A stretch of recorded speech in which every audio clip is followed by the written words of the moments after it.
Talvez seja um dos temas mais demandados, né, mais ativos aí dentre os investidores, né, cada vez mais procurando o tema.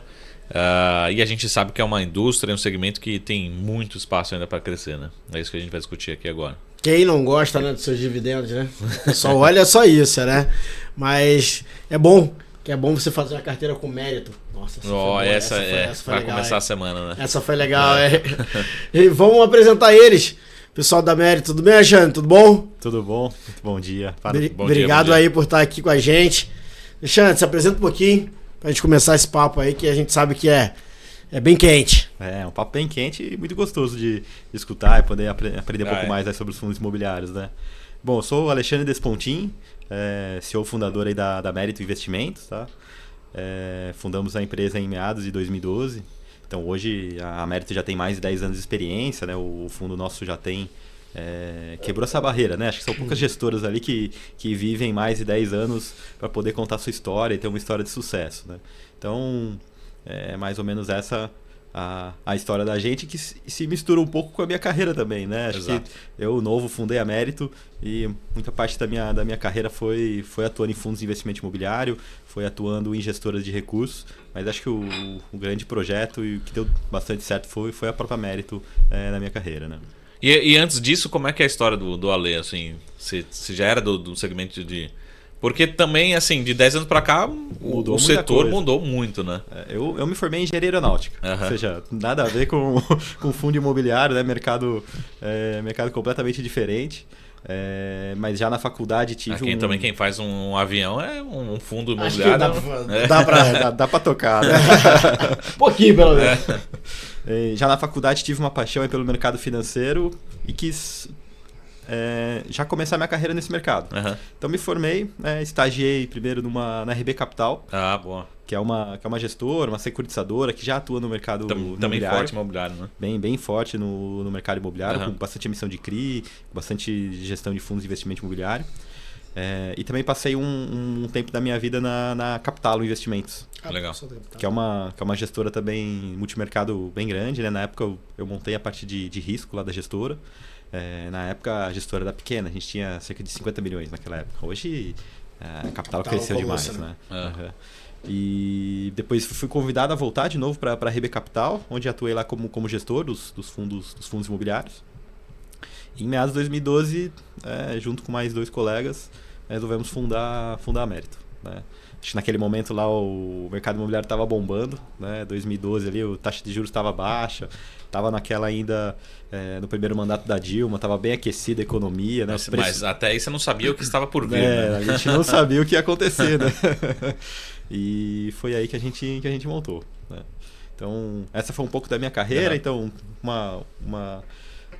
um estudo sólido, né, numa faculdade de ponta. Depois passei por algumas casas importantes, saí do mercado imobiliário, também do financeiro, e fundamos a Mérito, né? Boa. E tem algumas coisas curiosas que a gente vai falar da Mérito também, que é interessante, principalmente os fundos ali que são alocados. Mas como você falou, né? Você e mais 2 sócios saíram para poder fundar, até porque estava aquecido. O que vocês olhavam naquele momento ali, fundo imobiliário, Real Estate? O que vocês olhavam como um ângulo ali?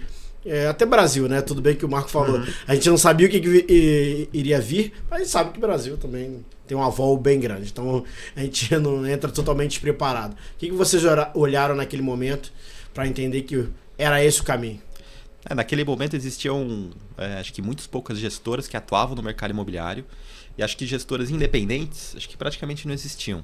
Então acho que foi um pouco disso, da gente ver que existia um espaço ali para a gente poder atuar, né?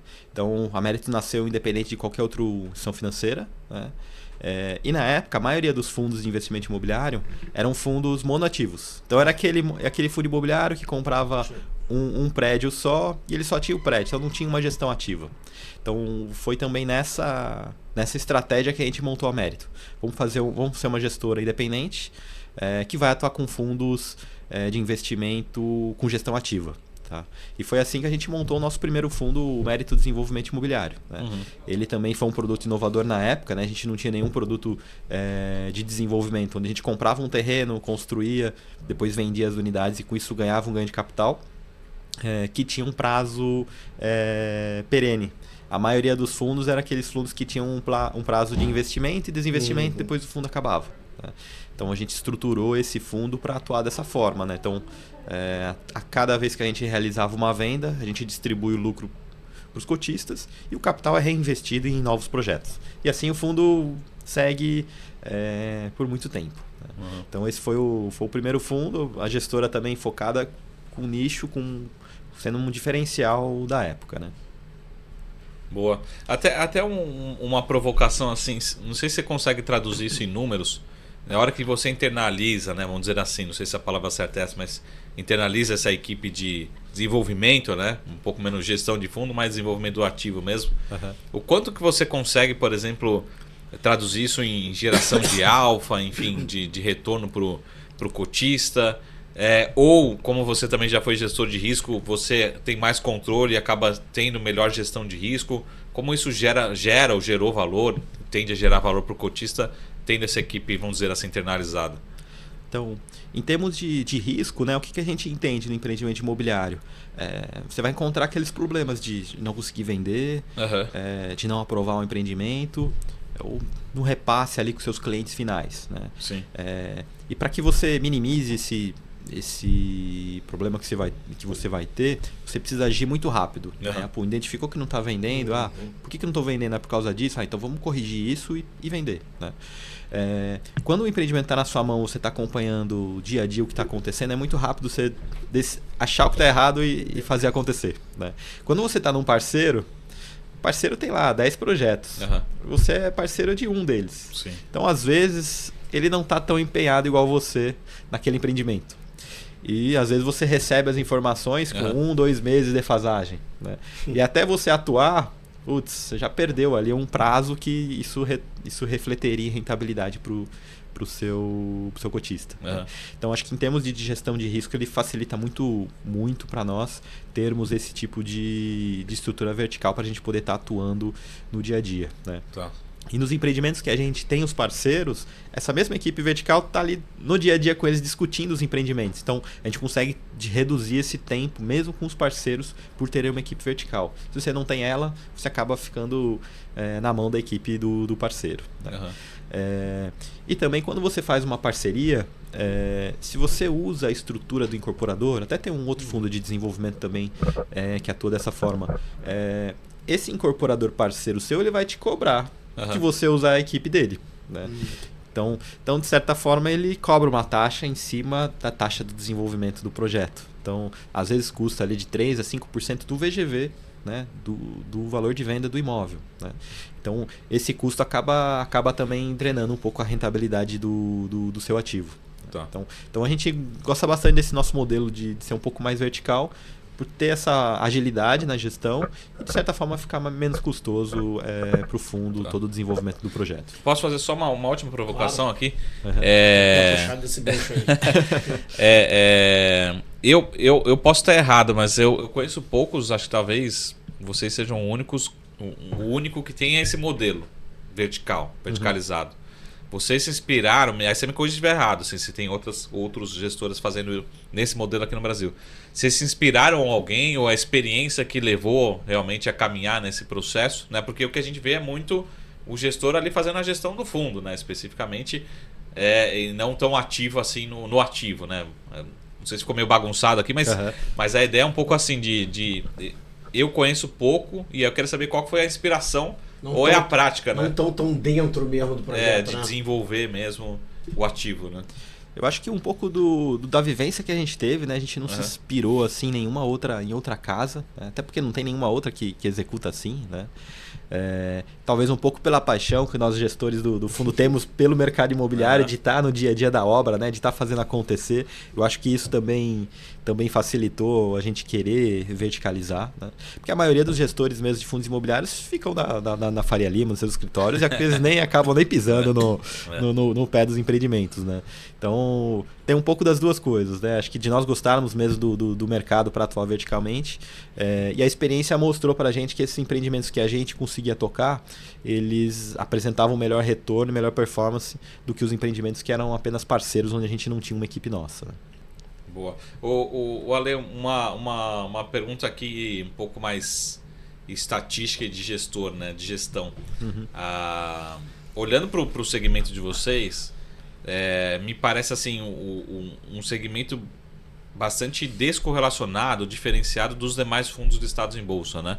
Uma coisa é lógico que a gente vai olhar para o desempenho da cota e ela vai ter alguma correlação com o IFIX, enfim, com os outros fundos.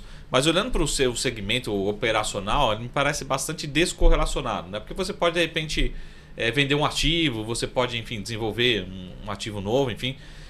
Você acredita nisso, assim, até com uma composição de um portfólio que o seu ativo, o seu fundo, os fundos da Mérito, eles entram com essa característica mesmo de descorrelação, ou vamos colocar características diferentes do que a gente vê, como você fala assim, hoje a maior parte é fundo de papel, né, listado em bolsa, e aqui a gente está falando completamente diferente, né? Você pode ter ali uma dinâmica que os fundos indo muito mal, você indo super bem, ou vice-versa, enfim. Como é que você vê esse conceito, ou eu falei muita besteira aqui em termos de... Não, tem uma descorrelação mesmo o nosso fundo com os outros fundos do mercado, né? Como a gente atua nesse modelo de mais ou menos 50% de empreendimentos já vendidos e entregues, então você tem uma carteira cativa do fundo, sim, gerando fluxo de caixa que ajuda você a passar por esses momentos de dificuldade, né? Momentos de dificuldade que eu digo, momentos de crise no país, onde dificilmente você vai conseguir fazer uma venda de um apartamento porque tem alguma notícia ruim, e aí a população tá com medo de investir e comprar um imóvel, sim, que é um ativo de longo prazo, onde requer ali do comprador um planejamento, né? Então essa parcela do fundo que já está concluída, onde é só um fluxo de caixa, e normalmente esse fluxo de caixa veio de um comprador que já pagou muito seu imóvel, ele vai fazer de tudo para continuar pagando mesmo em crise, né? Então isso gera para a gente um pouco dessa descorrelação do nosso fundo com os outros do mercado, né? E também na carteira a gente atua um pouco mais na baixa renda, né? Eu acho que os nossos empreendimentos do histórico que a gente teve também foi que o comprador de baixa renda, ele é menos suscetível às variações de taxa de juros, ele é um pouco mais suscetível aos incentivos do governo e ao desemprego, né? E isso acabou sendo bom para a carteira do fundo, porque eram empreendimentos que a gente sempre está conseguindo vender, né? Você não fica com imóveis em estoque, então você consegue ter uma rentabilidade muito atrativa nesse segmento, mesmo em cenários de crise, em cenários que você imagina que não vai estar conseguindo vender, né? Normalmente os empreendimentos de alto padrão, médio padrão, o comprador ele já tem uma sofisticação que ele entende melhor que, deixa eu deixar meu dinheiro aplicado aqui na renda fixa, eu pago um aluguel, né? Quando os juros cair, eu pego minha aplicação e compro o imóvel, né? Então, o de baixa renda não tem tanta sofisticação, porque ele não tem nenhuma poupança, né? Então, ele de certa forma é mais suscetível a estar empregado, né? E ter um crédito para poder comprar o imóvel e sair do aluguel. Perfeito. Bom. E isso é bom você falar, Ale, a questão do baixa renda, né? Porque assim, como você mesmo falou, 2012 tudo bem que tinha uma época ali de um fomento ali, a economia bombando, e você já entrar nessa questão do baixa renda, vocês três abrindo um fundo, já entrar nisso, ter esse olhar, foi logo o começo, foi depois, como é que foi isso? Ou foi realmente teste, depois foi ajustando, como é que foi esse caminho? Até para ser um negócio que o Marco falou, né, bem vertical, né? Então assim, é dificuldade em cima de dificuldade, né? Baixa renda, vertical, tem que estar muito na ponta, como é que é isso, cara? É complicado. Assim. Quando a gente nasceu o fundo, a gente queria diversificar ele tanto na alta, na média e na baixa, né?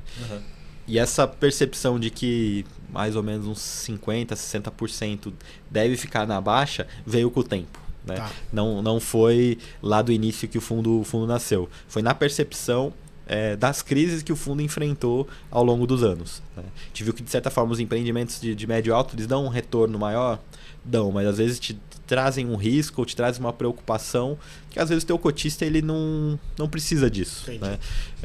Ele prefere ter algo mais recorrente, onde você sempre está vendendo, não tem estoque, não tem empreendimento parado esperando o ciclo melhorar. E tem empreendimentos mais rápidos. Né? Eu acho que é o formato que o cotista, né, do fundo imobiliário ele gosta. Ele gosta de algo mais constante, ele gosta de algo com menos risco e tem a sua rentabilidade, seu dividendo mensal. Né? Foi com isso que a gente aprendeu ao longo do tempo, vendo o nosso portfólio e vendo como os cotistas se comportavam em função dele. Né? Uhum. Olha, só para recapitular, essa pergunta eu devia ter feito lá no começo. Mas que fundo que a gente está falando aqui do Estado em Bolsa? Porque a pergunta é, depois se vocês têm planejamento de desenvolver, né, de criar outros fundos que possam até se conversar, enfim, de aumentar o portfólio de fundos dentro da casa. Tem uns negócios bons de produtos aqui que depois a gente vai falar mais um pouco. Tem um que os cotistas não reclamam. O produto não reclama muito não. Os inquilinos. Os inquilinos estão bem. O fundo é o Mérito Desenvolvimento Imobiliário, o ticker dele é o MFII11, Maria Faca Igreja 11. Ele está no IFIX, participa do IFIX, tem mais de 500 milhões, quase 600 milhões de patrimônio, negocia quase 1 milhão por mês. Tem mais de quase 33 mil cotistas no fundo. Então, é um fundo que é bem conhecido no mercado. Não está entre os mais negociados no fundo, mas ele tem o seu destaque ali em termos de conhecimento dos investidores com ele. Né? E dentro da casa vocês têm outros produtos? Quanto vocês têm sobre gestão? A gente na casa tem mais ou menos 700 milhões sobre gestão. Então o Mérito de Desenvolvimento é o fundo maior da casa, mais antigo. Mas temos outras 3 estratégias lá dentro. Tá? Temos um fundo de fundos que compra também ações no mercado imobiliário. Tá. Então é um fundo mais de ativos listados em bolsa. Temos um fundo de CRI. E temos também um fundo de cemitério. Esse assim que ele não fala nada. Esse é bom. Como é que foi a criação desse fundo? Esse fundo, ele nasceu em meados de 22, se não me engano. Então, 2 anos de existência do fundo. Para participar do edital que teve aqui na cidade de São Paulo, onde os cemitérios e todo o serviço funerário foi privatizado, né? Foi concedido pela iniciativa privada para ser tocado por uma empresa privada. Quem começou esse projeto foi o João Dória, acho que em meados de 2017. Na época ele teve vários projetos na prefeitura aqui para fazer a concessão, como dos parques, do Mercadão. E o serviço funerário e cemitérios foi um deles, né? Que saiu, acho que por último ali da leva desses projetos. Tá? E a gente constitui um fundo para participar dessa concessão inicialmente. Tá? Então o fundo foi constituído, foi captado recursos, nós montamos embaixo do fundo um consórcio junto com a Cortel, que é uma empresa lá de Porto Alegre, sede lá em Porto Alegre, que atua no segmento há mais de 60 anos. Tá? E participamos da licitação, fizemos uma proposta, nossa proposta foi a vencedora e arrematamos 5 cemitérios aqui na cidade para poder fazer a gestão e todo o serviço funerário aqui da cidade. Aí você tem a concessão de quantos anos? Mais ou menos? A concessão por 25 anos desses cemitérios. Tá? Os cemitérios eles são bem conhecidos aqui na capital, né? O cemitério do Araçá, o São Paulo, o Santo Amaro, Vila Nova Cachoeirinha e Dom Bosco. São esses 5 cemitérios que a gente está atuando. E faz a DM toda mesmo, de tudo. Faz a administração total. Total. Vocês é Cortel, é pesado, né? É um belo trabalho. É algo também que consumiu bastante tempo nosso, né, na gestão. A gente está diretamente também no dia a dia desse consórcio, né? Em 22 a gente tinha nesse consórcio aproximadamente umas 10 pessoas que atuavam. Hoje a empresa tem quase 400 funcionários. Né? Caraca, Isso em 1 ano e pouquinho de existência. Né? Que a prefeitura deixou de prestar o serviço e no dia seguinte a gente que prestava. Né? Largou tudo na mão. Pegou tudo na mão. Teve um período de 60 dias de troca de posto, mas na verdade a prefeitura derrubou a caneta lá e falou: agora é com vocês. E como funciona essa concessão? Né? A gente faz todo todo o serviço, né? A gente vende caixão, a gente faz o translado do corpo, faz a preparação do corpo, faz a arrumação, vendemos flores. Tudo receita tudo receita da concessão. dessa concessão. Uhum. Depois de toda essa preparação do corpo, esse corpo chega nos cemitérios, onde acontece toda a parte do velório, as cerimônias, né? Todo aquele ritual, né, que as famílias desejam prestar ali para os seus familiares. E em seguida acontece o sepultamento. Tá? E aí, com isso, a gente faz todo o ciclo desse serviço funerário. Uhum. A gente vai bater um papo muito bom aí sobre principalmente a distribuição de fundos, distribuição de ativos, e com o pessoal que, pô, cada vez estamos estreitando mais laços, né, Marcão? É isso aí, bem novidades por aí, né? Já começando com as nossas referências máximas aqui, o que é o time da Vita que a gente vai falar hoje. Claro.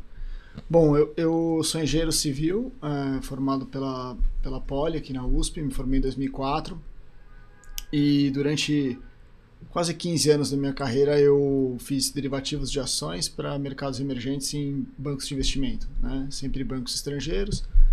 Passei um tempo morando em Nova York, fazendo isso lá, e aí, como era sempre dinheiro proprietário do banco, né? Então eram mais clientes institucionais e tal.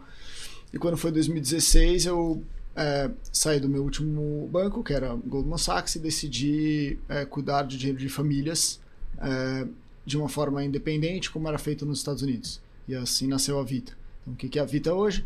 A Vita é um family office, fee-based, ou seja, cobra do cliente, independente, com bastante tecnologia, e que de 2 anos para cá começou um negócio de expansão, procurando bons empreendedores pelo Brasil, para que eles possam ter a nossa tecnologia, o nosso know-how, a nossa metodologia de atendimento, para expandir os seus negócios e serem nossos sócios. Então, hoje, a Vita é um grupo de aproximadamente quase 6 bilhões de reais, 3 bilhões no family office próprio e mais 3 bilhões quase nesse ecossistema de empresas espalhadas pelo Brasil. Eu acho que eles estão achando o pessoal bom aí, né? De empreendedores. Bastante. Tem muita gente boa no Brasil.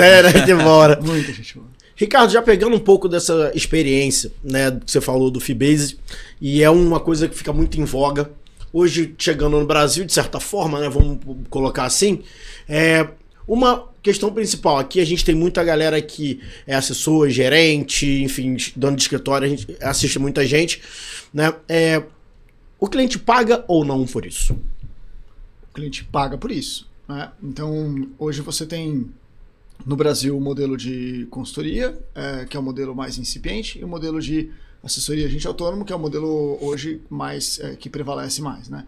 Então, no modelo de agente autônomo, o cliente paga através da comissão que o agente autônomo recebe do produto.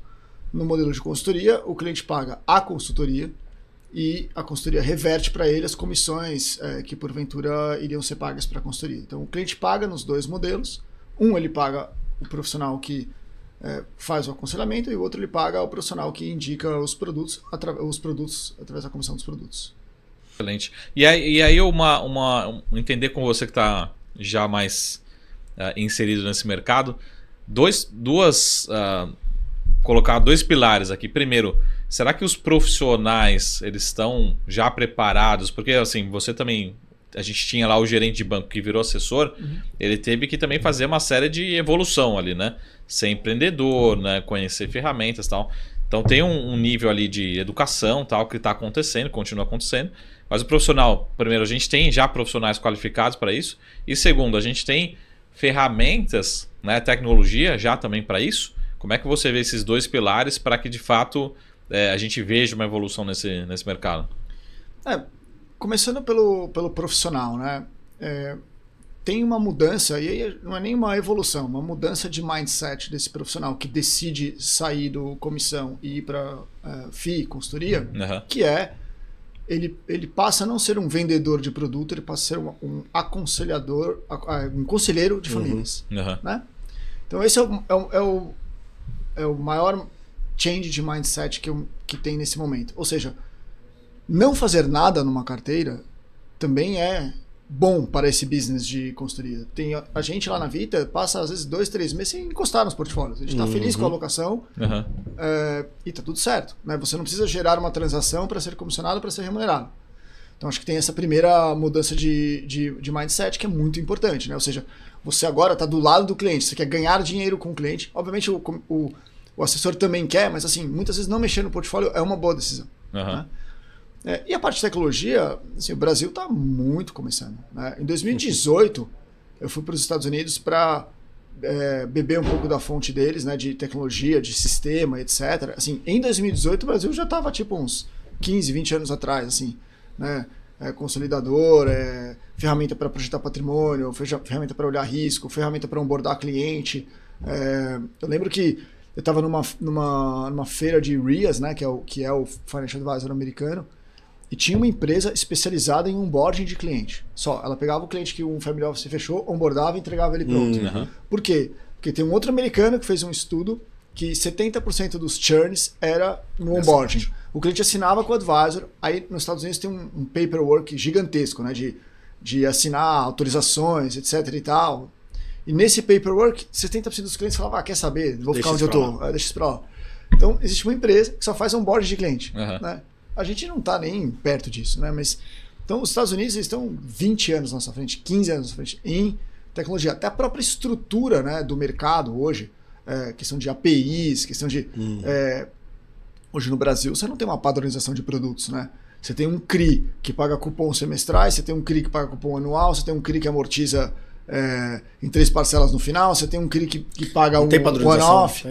Então, assim, para você criar uma tecnologia de escala, você precisa ter alguém lá modelando CRI por CRI, ou CRA por CRA, ou debênture por debênture. Pior que isso é até uma vantagem competitiva, né? Quando o cara fala, não, vou pagar mensal, o outro trimestral. Então o cara ainda continua originando modelos dessa forma. Aí acaba tudo, né?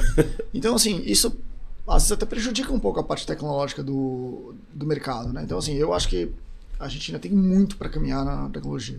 Né? Como é que você olha... um portfólio. Hoje no Brasil você tem poucas ferramentas que você pega um cliente que tem 4 ou 5 instituições e olha o portfólio dele consolidado para ajudar aquele cliente a investir. Né?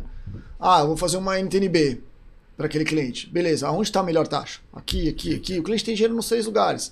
Né? Hoje você tem poucas ferramentas que te permitem fazer essa gestão. Pô, isso é bom, né? E já foi caminhando para a parte tecnológica. Eu tenho um amigo, até o Marco conhece também, trabalhou com a gente em uma instituição, que ele abriu uma assessoria, por enquanto é assessoria, né, enfim, acho que ele vai evoluir provavelmente para a Fibase, só em cima de IA, né, inteligência artificial, enfim, os meninos são muito bons, converso muito com ele, só tem que, uma coisa importante, né, eu fico brincando com ele um pouco nisso, mas é saber também se, às vezes você tem uma puta ideia, de que vai ser muito bom, só tem que às vezes o momento daquele consumidor daquela ideia talvez não é o momento ainda ideal. E aí você falando de tecnologia, né, para chegar ao desafio que tem para chegar a ter consumidor disso hoje no Brasil, né, pensando na parte do Brasil. Eu não sei se o desafio dele é muito grande, assim, dessa questão de tech, assim, para o cara consumir isso, não ter ainda uma pessoa diretamente falando, ou se for assessor, ou se for advisor, enfim. Como que você vê esse desafio de você ter uma coisa só tecnológica hoje, só IA com cliente final? Você acha que tem perfis hoje que já consomem isso? Como é que você vê? Assim, característica mesmo de perfil de cliente hoje para isso. Brasil, né? Nível Brasil. Tipo. Na minha visão, é uma questão geracional, né? Ou seja, a geração que hoje tem o dinheiro não quer isso aí. Quem quer isso aí? A geração que vem talvez depois da gente, ou 2 gerações mais novas, que ainda não tem os recursos, né? Você pegar um cliente com 50 milhões de reais e falar que ele vai falar com o IA, cara, ele tem 50 milhões de reais, é bastante dinheiro, né? Ele pode até deixar 500 mil para dizer assim, deixa eu ver esse negócio aí que eu gostei da tese, mas só isso também. Entendeu? Eu ainda sou da teoria, minha teoria, de que a gente vai chegar um dia nisso, mas assim, a gente está muito longe disso. Até porque o público que vai consumir isso não tem o dinheiro ainda para ser aconselhado, né? Na maioria das vezes, minha opinião. Mas eu acho que a tecnologia hoje, o IA, ele tem milhares de outras vantagens para um advisor ser humano, que é como eu gasto o maior tempo possível com o cliente e não com tarefas, né? Então, por exemplo, eu teria que estar num call ou eu teria que investir um tempo para ler todas as cartas dos fundos que a gente investe, para entender qual é o posicionamento dos gestores, para daí tirar uma conclusão e para daí montar um resumo. Bom, então eu posso colocar essa carta num robô treinado, ele resume isso para mim. Enquanto ele está resumindo, eu estou aonde? Com o cliente. Né? As pessoas, elas querem se relacionar com o advisor. Elas querem entender o que você está pensando. Entender... E assim, as perguntas são as mais variadas possíveis. Do tipo... Cara, posso morrer? Não posso morrer? Minha esposa vai ter dinheiro? Meu marido vai ter dinheiro? Não vai ter dinheiro? Os meus filhos... Qual é o melhor jeito de eu transmitir patrimônio para os meus filhos? Eu consigo montar uma estrutura que meus filhos recebem pagamentos anuais a partir dos 18 anos. Quero fazer transição de carreira, como é que faço? Estou me separando da minha mulher. Estou me separando do meu marido. Direto. Né? Tá jogando no IA lá, estou me separando do meu marido, o que eu faço? Não, né? Tipo, você precisa de alguém, tipo, para te ajudar a caminhar, né? Eu sempre dou o exemplo que para mim é emblemático, assim, né? Pensa no Joesley Day. Aí você tem lá 100 milhões de reais com o robô advisor. Você liga para quem para saber o que ele vai fazer? Ou você fica lá torcendo, né?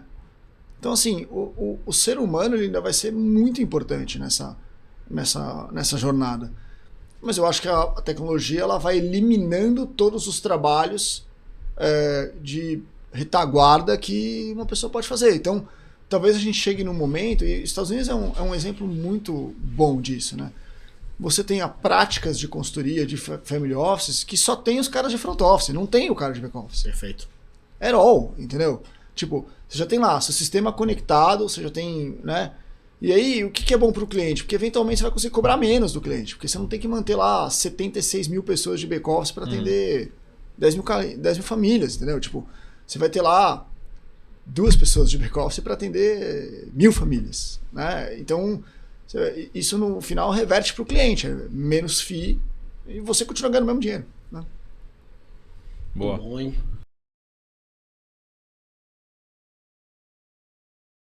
Tem um tempo de mercado, ele Chegou o dia, né? Vai falar um pouquinho. Chegou o dia. E é uma coisa que o pessoal gosta, você também gosta muito, né? Eu gosto e agora a gente vai aprender, né? Aprender com os professores. É ótimo.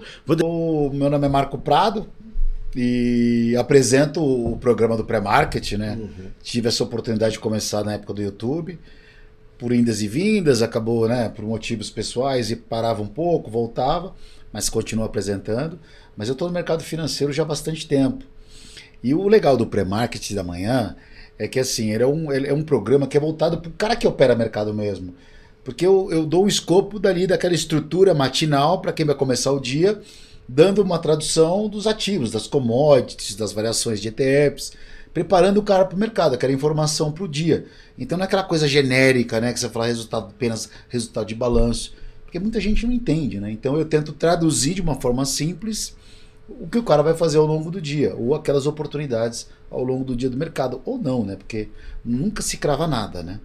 Então assim, é basicamente isso. Então a minha história veio do pregão, comecei no pregão nos anos 90. BMF, como auxiliar de pregão. Eu não tinha, e nem aquelas historinhas tristes, veja bem, porque tem um monte de gente que tá assistindo aqui também que tá lascado, né? Que não tem dinheiro, origem humilde.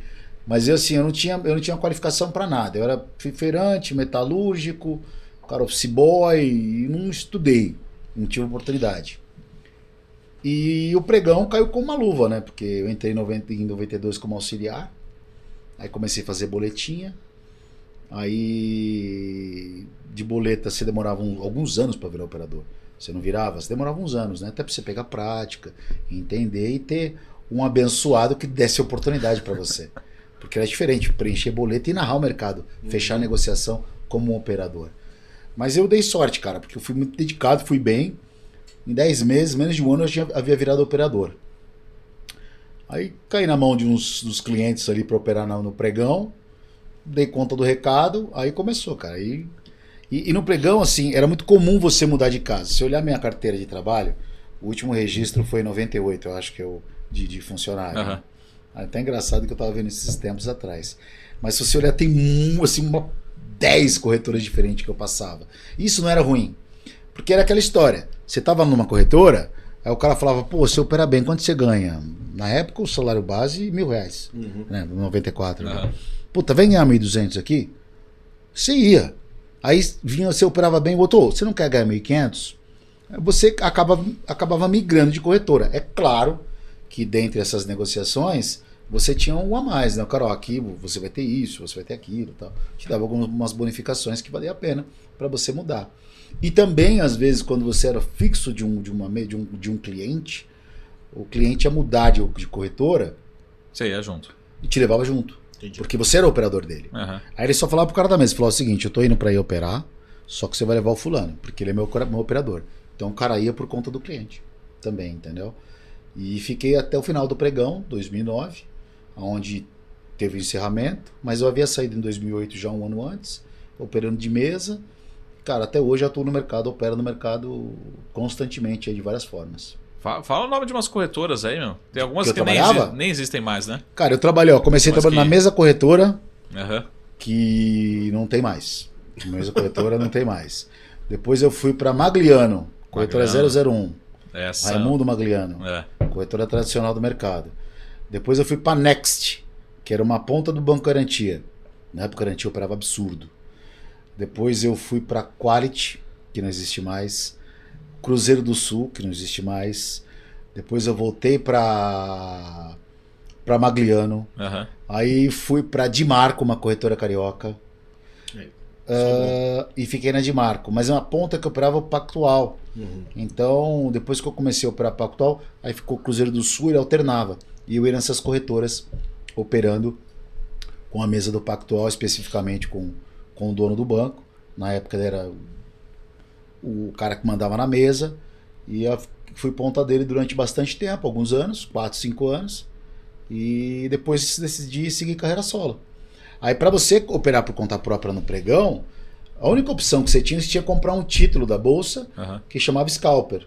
Não sei se você conhece, Pedrão. Sim. Então, aí você comprava um título da bolsa, você tinha que passar pelo conselho, era um título caro, só que eu não tinha grana, na época eu não tinha dinheiro para pagar tudo, para comprar, não, era muito caro. Eu dei uma entradinha de uma grana que eu tinha feito lá, um dinheirinho, e fui combinando de pagar. Mas antes disso, foram dois cenários, né? Porque realmente eu não tinha grana para pagar, zero, nem entrada. Aí um rapaz, um senhor, tinha um título que ele alugava. Era comum você alugar o título. Então o cara, você pagava pro cara, você pegava e pagava aluguel pro cara. Na época, o dinheiro de hoje devia ser uns 100 mil por mês para você alugar um título, vai. E aí você tinha que trabalhar, fazer os 100 mil reais para você alugar o título do cara. Só que esse cara, ele não queria alugar o título. Ele estava pensando em ganhar mais. Então ele queria fazer o seguinte, ele estava com uma proposta no pregão, que ele falou o seguinte, olha, eu quero fazer um teto ou um meio a meio, o que for acima eu vou ganhar. Perfeito. Mínimo, era um judeu, então ele fazia um teto mínimo, mas meio a meio a gente racha. E tinha mais gente interessada nisso, porque eram mais de 1.000 operadores e tinha muita gente boa lá. E aí eu cheguei, cara, eu falei, não, essa é a oportunidade que eu tenho na vida, cara, para mudar. Aí eu virei pra ele e falei, cara, é o seguinte, eu peitei essa operação. Eu falei, ó, vamos fazer o seguinte, eu te garanto o título, o valor que você quer de aluguel, e na outra opção, no meio a meio, se der para trás, eu fico sozinho com prejuízo, se der para frente, a gente divide. Pô, cara, sério? Eu falei, sério. Pô, eu sabia o que eu tava fazendo, porque eu operava direitinho. O cara deu 3 meses, eu queria comprar o título dele. Eu falei, ó, quer comprar o título? Aí ele falou, não quero vender. Eu falei, eu tinha juntado uma grana para dar entrada. Aí comprei um título, fui pagando, aí até de 98, terminei de pagar em 2005. Mas foi. Então, assim, e aí tem essa questão do DNA, né, de mercado financeiro, de você estar operando, sempre ali presente no mercado.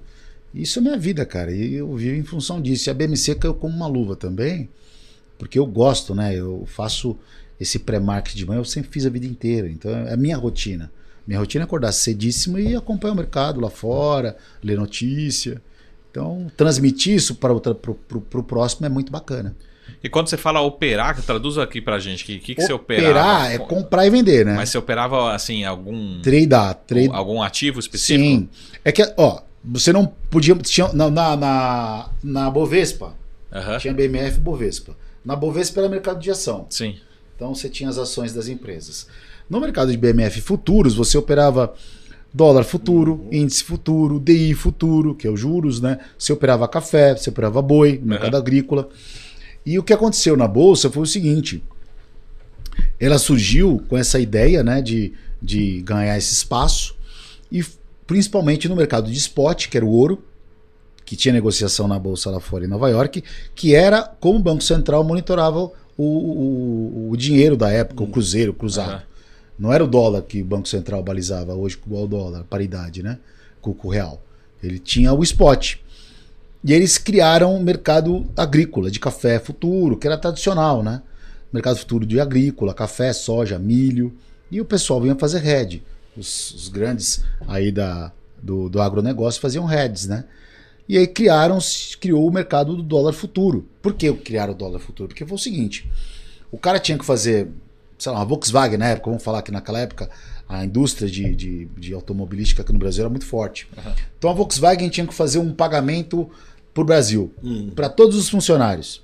Aí ele ligava na mesa dos bancos, falava assim, ó, eu preciso trazer o dinheiro para cá. Quanto você me dá a cotação aí para você comprar pro meu dólar virar o cruzeiro? Aí o cara passava uma cotação. Aí ligava pro Pedro. Pedro, quanto você cobra? 5,90, você 5,70, você a 5,50. Cada um tinha um spread. E aí o cara fechava no melhor spread para ele, na melhor cotação. Só que o cara chegava na mesa, quando eu tinha esse cliente na mão, o que o cara fazia, o broker da mesa? Ele ligava para as outras mesas e quem via tinha menor cotação e pegava, fazia o spreadzinho para ele, entendeu? Fazia a operação. Então ele pegava de qualquer forma a operação para ele. E o mercado não era transparente. Aí quando a BMF criou o mercado futuro, via roda, era justamente para deixar o dólar transparente e esse fluxo ficar igual para todo mundo. E aí criou o mercado futuro. E depois eles criaram o mercado de juros de DI. Onde o diretor de pregão, o Zé Carlos Branco, o grande amigo Zé Carlos Branco, maravilhoso, o cara que era diretor, ele um amigo meu até hoje, e contou a história que, acho que foi o Maílson da Nóbrega, não sei quem era o ministro da Fazenda da Economia que foi para lá, quando eles criaram o DI, e ele falou que ficaram conversando e fazer muita pergunta do DI, do dólar, aí aonde o Banco Central começou a fazer a paridade ali de taxa de juros e mercado de câmbio por uma questão de uma criação sem querer do pregão, né? Só que, respondendo a sua pergunta, não era cada um que você não conseguia operar Bovespa, comprar ação. Você não conseguia operar dólar e índice, era roda. Uma roda de capoeira mesmo. O pessoal abriu uma roda, um círculo no meio, ficavam gritando de longe, um negociando. Às vezes a roda fechava porque o mercado esquentava, né? Quando saia número. Então, por conta disso, você tinha a questão de você não poder estar em duas rodas ao mesmo tempo. Então eu operava. Eu comecei operando, pra você ter uma ideia, eu comecei operando DI, os juros. Aí você era especialista. Atendia de mercado cliente. Futuro. Atendia o cliente. Sim. Só que também é o seguinte, se ligava um cliente pro dólar, tinha que ir pro dólar. Tá, entendi. Ligava o cliente do índice, tinha que ir pro índice. Você poderia fazer. Mas geralmente, os clientes você pegava uma certa proximidade com o cara gostava da forma que você operava, e ele mandava você operar um determinado ativo. Então eu comecei operando DI. Pro Banco Bozano, inclusive. Foi o primeiro cara que me atendeu, o cara, até me esqueço o nome dele, o cara gente boa demais, calmo, era ordens pequenas, né? Então tinha necessidade. Depois que eu peguei uma aperfeiçoa e fui para Magliano, eu comecei a operar o dólar. E era o banco, pode falar o nome de banco? Lógico. Banco Matrix, que era um cara que operava, era um argentino, chamava Nicolas. O cara operava igual um cavalo. E era animal o cara operando. E eu dei conta operando desse banco lá no dólar. E cheguei a atender poucas pessoas no índice. O índice eu comecei a operar o índice mais quando eu comecei a operar para mim. Só que era um mercado que eu não tinha muita habilidade, porque eu não sabia quem eram as pontas, tem tudo isso. Pô, tá, o Banco Garantia, que era um banco grande na época, o Pactual, que eram uns bancos, o Deutsche, né? O Citibank, que operava bastante aqui no Brasil. Você sabia, pelo cara, o Saravalli é o cara do dólar do Garantia. Uhum. Você era o cara do DI, do Garantia. Só que ele operava na ponta, fulano, fulano e fulano. Você sabia que eram as pontas do cara. Então você mapeava através disso. Só que nem sempre o cara ligava para você. O cara podia ligar para você, podia plugar para um corredor, um operador X, para uma corretora X, para zerar a posição dele sem que as pessoas percebessem. Só que aí você se ligava meio que no volume, na forma como o cara mandava a ordem. Aí é o perfil do cara do banco. Tinha banco que falava, ó, vende aí, apregou a venda grande aí, até tomar tudo. Tinha cara que diluindo aos poucos. Vai de pouquinho em pouquinho, né? Que quer fazer. Então, assim, foi uma experiência única que a gente aprendeu muito, todos ali que estavam no pregão, na prática, mas assim, você tinha que ser muito inteligente no ponto de você ter essa percepção e entender a forma que o cara operava. Que ninguém chegava na sua mão, meu lindo, olha, veja bem, o dólar eu vou vender. Não, era só executor, cara. O cara queria que você executasse a ordem para ele. E aí você começava a pegar um pouco a noção do que o cara da mesa estava fazendo. E isso que eu trouxe depois para mim quando eu comecei a operar por conta própria, principalmente depois que acabou o pregão. Porque aí quando acabou o pregão, ficou mais legal. Porque não tinha uma fila. Imagina assim, ó. Eu tô comprando, vou falar em dólar. Tá? Polêmica essa frase aí, né, do Marcão? Né? Ficou mais legal? Ficou mais legal depois do pregão? Porque geralmente o pessoal acha nostalgia, né? Fala, pô, não, o pregão. Não, então. O pregão era legal. Não, mas é que tá. Quando eu falo legal, no sentido de você ter a oportunidade, você vai entender agora. Porque assim, eu comprava a 1,20, vamos falar o preço da cotação do dólar. Eu comprou em 20, que eu queria comprar. O preço, e o cara vendia 1,21. Spreadzinho pequeno. Aí o Pedro comprava 1,20. Você comprava 1,20. Aí vinha um balão apagado, vinha alguém na roda. Como é que tá o mercado? Aí o Pedro falava, comprou em 20. Aí, fechado, vendi para você, Pedro. Eu quero comprar também. E o cara podia vender pro Saravalli, podia vender pro outro, e podia vender. E não vendia para você pelo fato de ele não gostar de você. Sim. Isso acontecia. Você dava preferência pro cara. Você tem cara que você. Num ambiente de 1.500 pessoas, você vai ter. Cara que não curte você é natural. E você. Sabe, eu tive várias pessoas que não fechavam comigo porque não gostavam de mim, né? Por uma questão, sei lá, a vida que segue. No eletrônico, não. O eletrônico que você colocou ali tá na fila, interessa. Você vai comprar de qualquer jeito, vai vender de qualquer jeito. E por que ficou bom? Porque você tem tudo aquilo, o mercado mapeado ao seu favor para você operar, pelo menos os mercados que eu opero, que são os mercados futuros. Então eu consigo ter mapeado, eu consigo ter identificado melhor. Lá no pregão eu vi o quê? Nada.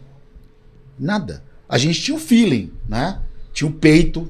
Opa, olha, na verdade, acho que eu falo que falo não, né? Até conversando, brincando com uma turma. Para mim, o que eu usei mais na minha vida de mercado financeiro não foi nem o coração e nem a cabeça, foi o estômago. Porque você ficar, posicionado em contratos grandes e ver aqueles caindo, subindo, e você mora Torre Top, Suíça, Somália, tem que ter muito. Então você tinha isso, você tinha essa audácia, você tinha a ação, você tinha outros instrumentos que você, no eletrônico, você consegue assimilar também, que tem que ter tudo isso, só que ele está muito mais transparente. Por isso que eu falo que o mercado eletrônico, para mim, foi a melhor coisa que aconteceu.